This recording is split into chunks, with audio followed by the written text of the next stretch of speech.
میدان کربلا میں شمر نے بدبخت نے کہا، کہتا جانوروں کو پانی میں دے سکتا ہوں، سیدنا امام حسین رضی اللہ تعالیٰ عنہ کو اور ان کی اولاد کو پانی نہیں دوں گا۔ اور پھر چند سال گزرنے کے بعد وہی شمر مختار شکفی سے جان بچاتا پھر رہا ہے، کیونکہ اس نے قسم کھائی ہے کہ میں نے امام حسین کے قاتلوں کو چن چن کے مارنا ہے۔ تخت پر بھی قبضہ کر لیا، حکومت بھی پلٹ گئی، اور کل کے پیادے آج کے مجرم بن گئے۔ کل جو میدان کربلا میں چلاتے پھرتے تھے کہ دیکھو ہم نے سیدنا امام حسین کا سر اتار لیا، ہم نے ان کو پانی نہیں دیا، آج وہ پانی کی بھیک مانگتے پھرتے ہیں۔ اور جب گرفتار کیے گئے تو بادشاہ نے کہا کہ ہاتھ پیر باندھو، اس کے جسم پر تلواروں کے نشان مارو، پھر اس کو بھوکا پیاسا ایک چوراہے میں ٹانگ دو۔ جب 3-4 دن گزر گئے، پیاس کی وجہ سے زبان باہر نکل آئی۔ کون؟ شمر، جو کہتا تھا کہ میں پانی نہیں دوں گا۔ وقت پلٹتے ہوئے دیر نہیں لگتی ہے۔ شمر نے سوچا نہیں تھا کبھی کہ یزید کا تختہ پلٹ جائے گا۔ ابن زیاد بھاگا بھاگا پھرتا ہے کہ میری جان چھوٹ جائے، ابن سعد بھاگا بھاگا پھرتا ہے کہ کوئی مجھے بچا لے۔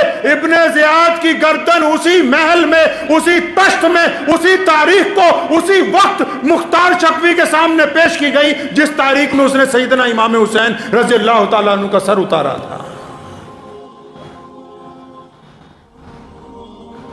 ابن سعد بھاگا بھاگا پھرتا ہے کہ میری اب کسی طرح جان بچ جائے۔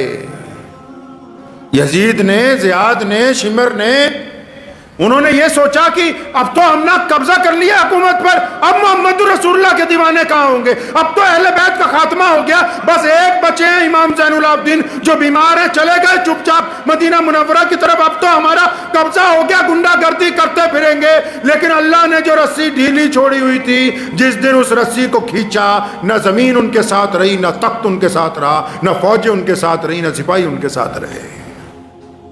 ابن سعد کے متعلق لکھا ہے کہ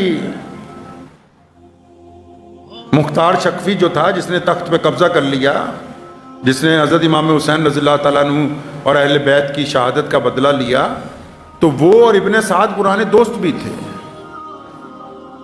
جب سپاہی گرفتار کرنے کے لیے بھیجے نا، تو اس نے اپنے بیٹے کو کہا یہ تو میرا پرانا دوست ہے، یہ مجھے کچھ نہیں کہے گا۔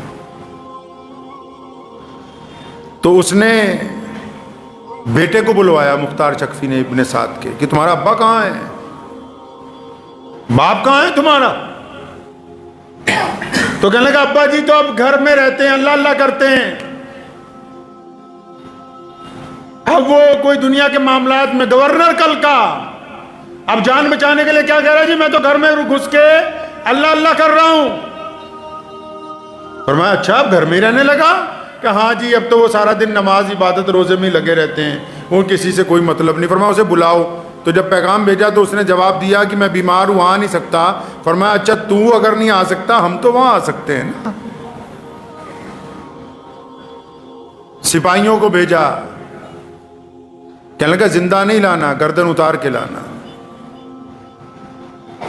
ایک سپاہی کو اس نے کہا جب ابن سعد نے کہ میری تو اس سے بڑے یارانے ہیں، وہ میرے لیے ایسا حکم نہیں دے سکتا، کہنے لگا بھول گئے ابن سعد، جب تم محمد الرسول اللہ صلی اللہ علیہ وسلم کی اولاد سے بے وفائی کر سکتے ہو تو یہ تیرا یار تیرے ساتھ بے وفائی نہیں کرے گا۔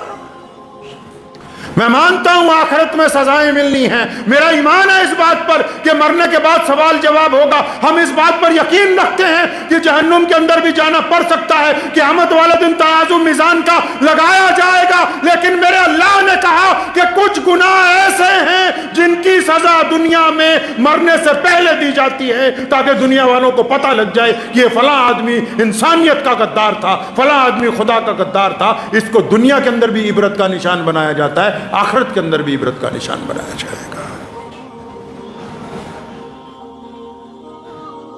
ایک ایک دشمن کو 6000 افراد کو مختار شکفی نے، جنہوں نے سیدنا امام حسین رضی اللہ تعالیٰ عنہ پہ حملہ کیا تھا، سیدنا امام حسین رضی اللہ تعالیٰ عنہ کے بیٹوں کو مارا، بھائیوں کو مارا، بھتیجوں کو مارا، 6000 افراد کو۔ یہ واقعہ میں اس لیے سنا رہا ہوں آپ کو کہ وقت کے حکمران نے سمجھا کہ اب امام حسین رضی اللہ تعالیٰ عنہ شہید ہو گئے، اب تو قیامت تک ہمارا ہی راج چلے گا۔ ملک بن مروان مدینہ کا گورنر بن گیا، ظالم آدمی ہے۔ امام حسین رضی اللہ تعالیٰ عنہ کے بیٹے امام زین العابدین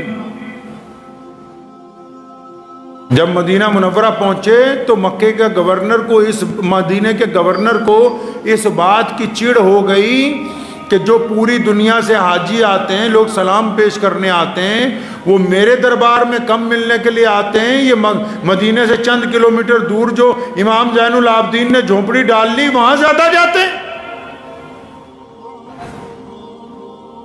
جنہوں نے مولا علی رضی اللہ تعالیٰ عنہ کرم اللہ وجہ کی گود میں تربیت پائی ہے، جنہوں نے اپنے چچا سیدنا امام حسن کے ساتھ رہ کے دین کو سیکھا ہے، جنہوں نے کربلا کے میدان میں اپنے باپ کی، اپنے بھائیوں کی، اپنے ساتھ کے لوگوں کی جنازوں کو اٹھایا ہے، جب زبردستی خلیفہ نے اپنے دربار کے اندر بلایا، بیڑیاں پہنا دی،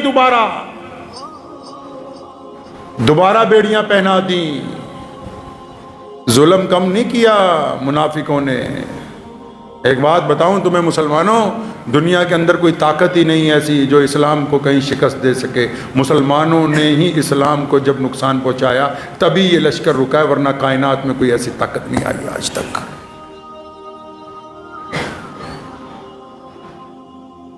بھیڑیاں پہنا دی امام زین العابدین رحمۃ اللہ علیہ کو دوبارہ۔ جب پیش کیا گیا، اکڑ رہا ہے بادشاہ کہ تمہارے یہاں لوگ زیادہ آتے ہیں، ہمارے یہاں کم آتے ہیں، کیا معاملہ ہے؟ فرمانے لگے کہ میرے ابا کے قاتلوں کا انجام نہیں دیکھا؟ امام حسین شہید رضی اللہ تعالیٰ عنہ کے قاتلوں کا انجام نہیں دیکھا ابھی؟ باز آ جا۔ کہنے لگا دیکھو یزید کے پاس پاور تھی، اس نے بیڑیاں پہنا دی، آج میرے پاس پاور ہے، میں نے تمہارے ہاتھ میں بیڑیاں پہنا دی۔ یہ روایت گرچہ ضعیف ہے لیکن بعض روایتیں ایسی ہوتی ہیں کہ جو انسان کا ایمان تازہ کرتی ہیں۔ حضرت لکھا ہے امام زین العابدین رحمۃ اللہ علیہ کے پیروں میں، ہاتھوں میں بیڑیاں ڈالی ہوئی تھیں، اور جب بادشاہ نے کہا نا کہ دیکھو ہمارے پاس طاقت ہے، ہم نے تمہارے بیڑیاں پہنا دی ہیں، تو غور سے اس کی طرف دیکھا اور فرمانے لگے اللہ۔ پھر دوبارہ کہا اللہ۔ جب تیسری دفعہ کہا اللہ تو ساری بیڑیاں دھاگوں کی طرح ٹوٹ کے پاؤں میں سے، ہاتھوں میں سے، کمر میں سے ٹوٹ کے ساری کی ساری زمین پر گر گئی، اور فرمایا بن مروان آج سن لے کان کھول کر ایک بات کہ ہمارے پاس طاقت تب بھی تھی، طاقت آج بھی ہے، ہم اللہ کے حکم سے انتظار کرتے ہیں، جب اللہ چاہتا ہے تو ہم اس کی طاقت سے خیبر کا تخت الٹ دیتے ہیں، اگر اللہ نہیں چاہتا تو اپنی شہادتیں میدان کربلا کے اندر دیتے ہیں۔ اس خام کے علی میں دشمن کبھی نہ رہے کہ طاقت تمہارے پاس ہے، اللہ ہمارے ساتھ ہے تو کائنات کی طاقتیں ہمارے ساتھ ہیں۔ خلیفہ اٹھ کے کھڑا ہونے لگا، فرمایا زمین پر بیٹھ جا۔ روایتوں میں لکھا ہے کہ اس کی ہمت نہیں ہوئی زمین پر اٹھنے کی، زمین پر گھٹنوں کے بل بیٹھ گیا وہیں پر۔ فرمایا اس خام خیالی میں نہ رہے کہ آل محمد صلی اللہ علیہ وسلم کے پاس طاقت نہیں ہے، اہل بیت کے پاس طاقت نہیں ہے، جو کائنات بنی محمد رسول اللہ کے وسیلے سے ہو، ان کے پاس اگر اللہ کی طاقت نہیں ہوگی تو پھر کس کے پاس ہوگی؟ فرمایا پہلے بھی تھی اب بھی ہے، بس فرق صرف اتنا ہے کہ ہم اللہ کے اشارے پر اس کا استعمال کرتے ہیں اور اللہ کے اشارے پر ہی بس رک جاتے ہیں، اور کوئی بات نہیں ہے۔ کربلا کے بعد کے واقعات یہ بتاتے ہیں کہ ظلم کرنے والے لوگ جو ہیں وہ کبھی کامیاب نہیں ہوئے۔ کربلا کے واقعات اس بات کی گواہی دیتے ہیں کہ جن کا دل اللہ نے بڑا رکھا ہے ان کا نام قیامت تک زندہ رہے گا۔ یہ شمر جس نے پانی بند کیا تھا، جب یہ اپنی جان بچاتا وہ بھاگتا پھر رہا تھا تو مدینہ منورہ کے اطراف میں جنگل میں امام زین العابدین کو مل گیا، پانی مانگا، پیاسا تھا بہت، انہوں نے پانی پلایا، پانی پی کے کہنے لگا لگتا ہے آپ نے مجھے پہچانا نہیں ہے۔ اور فرمایا یہ کیسے ہو سکتا ہے، تو نے میرا پورا خاندان قتل کر دیا، میں تجھے نہ پہچانوں؟ فرمایا پھر بھی پانی پینے کے لیے دیتے ہو؟ فرمایا وہ تمہارا ظرف تھا کہ تم نے ہم پر پانی بند کیا، یہ آل رسول کا ظرف ہے صلی اللہ علیہ وسلم کہ ہم دشمن کو بھی پیاسا نہیں رہنے دیتے۔ مجھے امید ہے کہ آپ کو یہ ویڈیو پسند آئی ہوگی۔ اگر پسند آئی ہو تو یہ آپ اپنے دوستوں کے ساتھ شیئر کریں اور اس چینل کو سبسکرائب ضرور کریں۔